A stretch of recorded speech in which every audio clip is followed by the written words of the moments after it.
Bom dia, meus amados. Tudo bem com vocês? Olha aqui minha parceirinha aqui do lado aqui, ó. Joana Clara, minha princesa maravilhosa. Acorda cedinho com o papai. É um dia abençoado e que a paz que excede todo entendimento esteja dentro, cravado no coração de vocês, a mente, na paz, ó. A paz de Deus, não é ficar zen, é estar na paz. Lembra de ontem? Mesmo na tribulação, paz para vencer a tribulação. Por quê? Porque vai gerar em você a perseverança. A tribulação gera perseverança, a perseverança gera experiência, e experiência gera esperança. Amados, tomando aquele belo do café maravilhoso. Hoje o dia está bem fresquinho, choveu muito aqui ontem, o dia inteiro praticamente. Pensa numa delícia que tá. Estamos aqui fora, curtindo um friozinho. A Joana disse que tá frio, ela é criança, né? Sente mais frio e tal. Olha como que ela é linda, é maravilhosa, meu Deus. O pai é apaixonado por ela. Você tá apaixonado de namorar comigo? Não, apaixonado de pai para filha. Irmãos, eu quero aqui compartilhar mais um fato escrito por Paulo no livro de Romanos capítulo 8, né? Que fala muito daquela passagem que até também é usada como um jargão pelos evangélicos, vamos dizer assim, né? Porque tem agora esse título evangélico. É novo isso, sabe, né, gente? Jesus não criou isso aí. Ah, eu sou evangélico. Ah, eu sou evangélico e eu sigo o evangelho de Deus.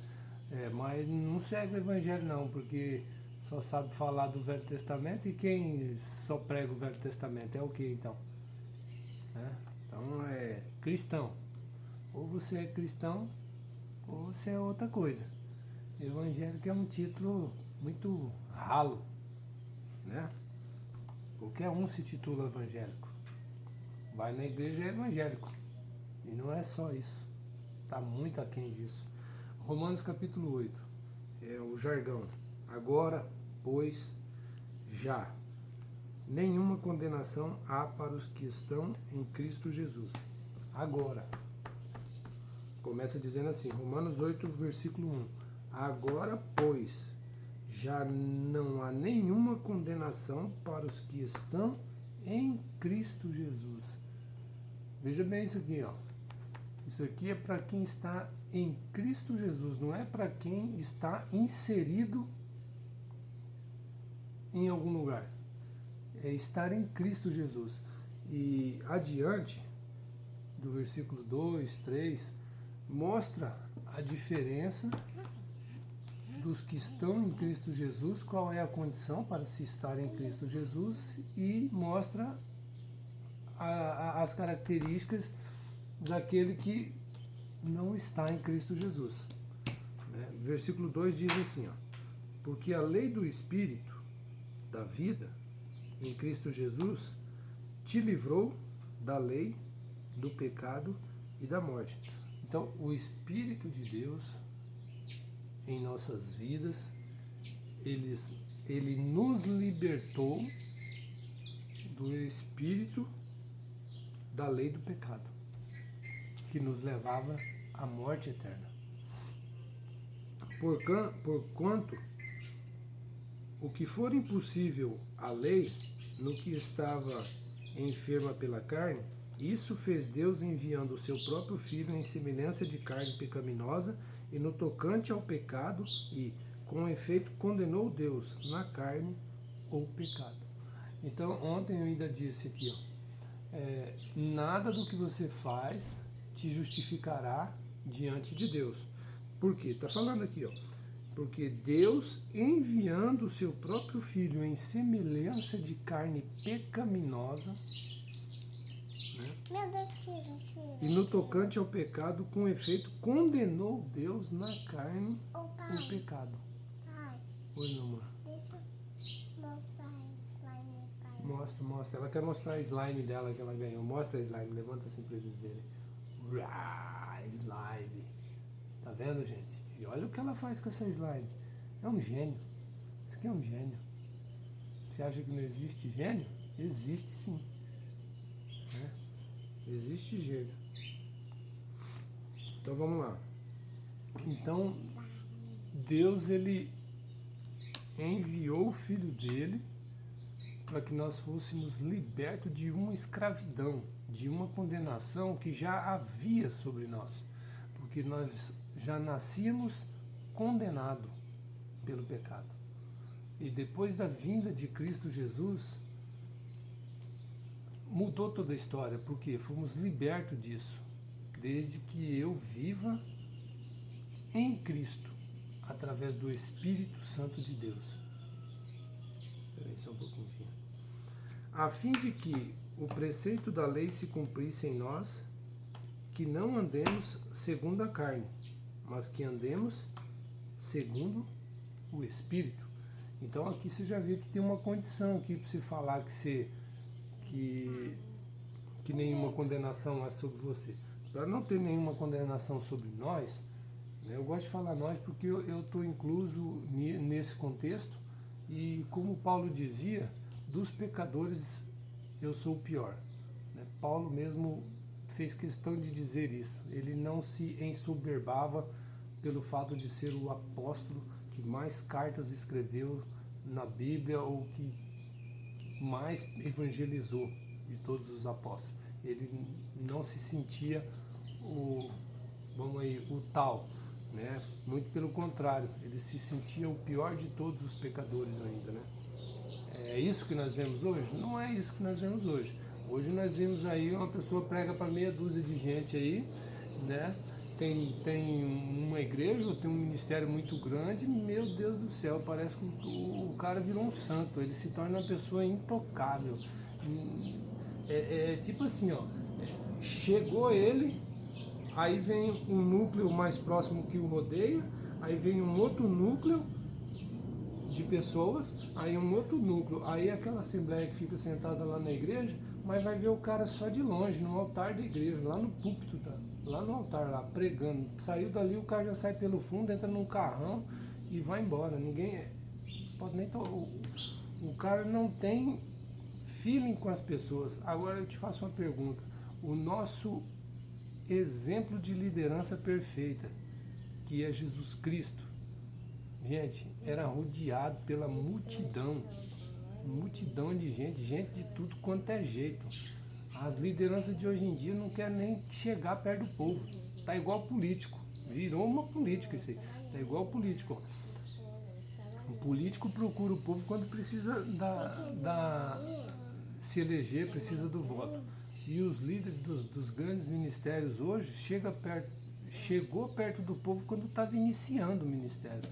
Depois que o ministério dele cresceu, ele se tornou um semideus. Chega a ser uma coisa absurda isso. Mas tudo bem. Se isso é viver segundo o Espírito, na hora que chegar diante de Deus lá, como diz a Bíblia, cada um vai prestar conta das suas ações. Então, maravilha pura. Versículo 5 do capítulo 8 de Romanos. Porque os que se inclinam para a carne cogitam das coisas da carne, mas os que se inclinam para o Espírito, das coisas do Espírito. E o que é inclinar? Então você está aqui num ponto de equilíbrio. Se você vive na carne, você se inclina à prática das coisas da carne, né, que são as obras da carne. Você pode ver lá no livro de Gálatas, você vai ver. Se você vive segundo o Espírito de Deus, você se inclina para as coisas de Deus, que também está lá, no fruto do Espírito, no livro de Gálatas. Né? Então, a sua inclinação é a maneira como você se define, que vai dizer como você está vivendo. Não é o que você fala que define como você está vivendo. É as suas ações, é o que você faz. Porque maior do que fazer a obra de Deus é ser a obra de Deus. Né? Então não adianta só fazer, tem que ser também. Né? versículo 6. Porque o pendor da carne dá para a morte, mas do Espírito dá para a vida e paz. Por isso, o pendor da carne é inimizade contra Deus, pois não está sujeito à lei de Deus, nem mesmo pode estar.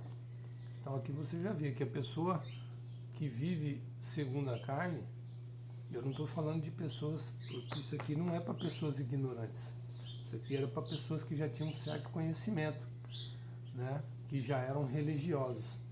A pessoa que é ignorante, que vive na ignorância, a Bíblia diz que Deus não leva em conta o tempo da ignorância. Quando você não... Ignorante é não ter conhecimento das coisas. O papai já vai fazer seu café da manhã. Você espera só um pouquinho? Só mais essa parte. Tá, só mais um pouquinho. Portanto, os que estão na carne não podem agradar a Deus. Está aqui, versículo 8:8. Capítulo 8, versículo 8. Os que estão inclinados para a carne não podem agradar a Deus. Não podem. Então você que está dentro aí, inserido no contexto do cristianismo e está vivendo vida de pecado, quer dizer algo para você. Você, com tudo que você faz, por mais que você faça, você não agrada a Deus. Você agrada o seu líder, você agrada os seus amigos, você agrada a comunidade que você frequenta, mas você não agrada a Deus, porque você tem uma vida de pecado, você é escravo do pecado. Ser escravo do pecado, sabe o que significa? Significa que você não permitiu que o sacrifício de Cristo te libertasse do pecado, porque foi para isso que o sacrifício de Cristo veio, para libertação. Vós, porém, não estáis na carne, mas no Espírito, se de fato o Espírito de Deus habita em vós. Então Paulo aqui está sendo incisivo, ele está dizendo assim, ó, vós, porém, não estáis na carne, mas no Espírito, se é que de fato você está vivendo no Espírito. Então ele deixa aqui uma dúvida, né? Ele não está dizendo que acredita 100% não, é você que vai se autoexaminar para saber se você realmente está vivendo segundo o Espírito de Deus. E se alguém não tem o Espírito de Deus, esse tal não é dele. Você vê que aqui ele chama até de tal. A pessoa que não tem o Espírito de Deus é chamada de tal por quê? Porque não é filho. Se você tem o Espírito, você é filho. Nós vamos ver isso aqui. Eu vou mostrar para vocês aqui que nós somos filhos em Romanos capítulo 8, 16 e 17. Se, porém, Cristo está em vós, ou seja, em nós, o corpo, na verdade, está morto por causa do pecado. Mas o Espírito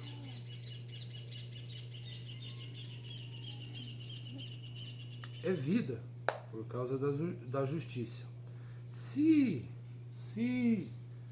habita em vós o Espírito daquele que ressuscitou Jesus dentre os mortos, esse mesmo que ressuscitou a Jesus Cristo dentre os mortos, vivificará também o vosso corpo mortal por meio do seu Espírito, que em vós habita. Então está aqui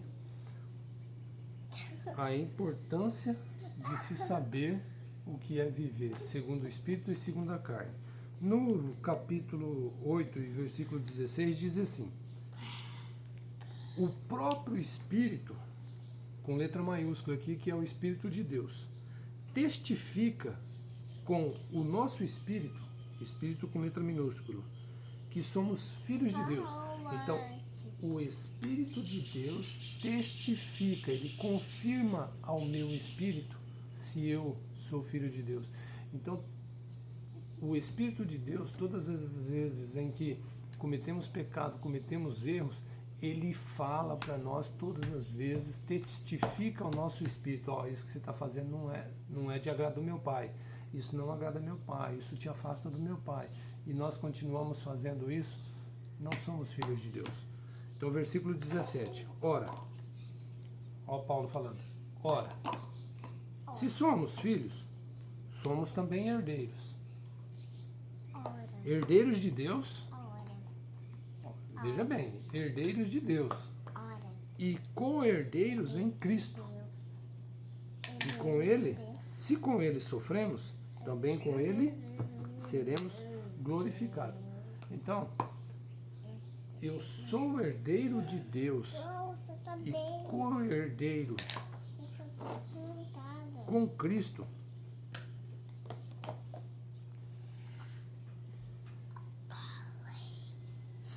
Nós só somos herdeiros de Deus se você for livre, liberto do seu antigo senhor.